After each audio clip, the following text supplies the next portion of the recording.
Hi, I'm going to show you a little more in depth how I meter with flash for film. You always want to have the bulb on your meter out, and you always want to meter with for flash with the lightning bolt selected, and you want to go ahead and set your shutter speed for usually for your minimum sync speed on your camera. I prefer to go with a minimum sync speed of 1/60th, which is the most popular minimum sync speed for most medium format film cameras, with one 1/25th and one 1/60th being the minimum sync speed for most 35 millimeter cameras. So, want to start out with your flash at a low setting. I like to start out with my flash on first the manual setting, and then I also like to start out with a low setting of about 1/164th power. And I'm going to hold my meter 90 degrees from my subject's face in the shadows. I'm going to hit the black test button on my meter, and then I'm going to hit the test button on my trigger. And with this, it says that we are at 1.0 for an f-stop, so that's not quite enough, so I'm going to bump up the power on my meter to 1/132nd and see if that makes a difference.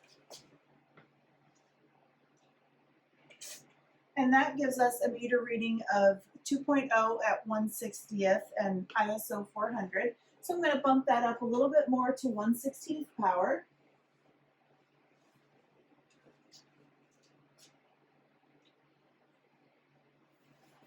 And I'm getting a reading now of 2.0.8, which technically would be good enough to call it 2.8, but I would like to go up just a little bit higher and make sure that I have plenty of power. So I'm going to 1/8 power on my flash, which is about as high as I like to use the flash so it has plenty of time to recycle.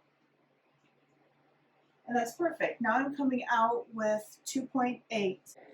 I do usually like to meter with flash to get a reading of f4. However, 2.8 is usually sufficient if I'm only photographing one person. If I were in a situation where I had a little bit more light, then the 1/8 power would be completely enough. I don't mind if I am not having to shoot in rapid succession, going up to 1/4 power with my flash, because the fast recycle time won't be quite as necessary.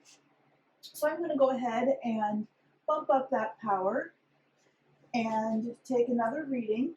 I don't like to stand between the light and my subject's shadow, so I stand away a little bit, and now I'm getting a reading of ISO 400 at 1/160th of a second and 4.0, which is perfect. That's right where I want to be, and then I know that I can go down to 2.8 without a problem and have plenty of light, and bump it back up to 4.0 if I happen to add in another person or a group of persons.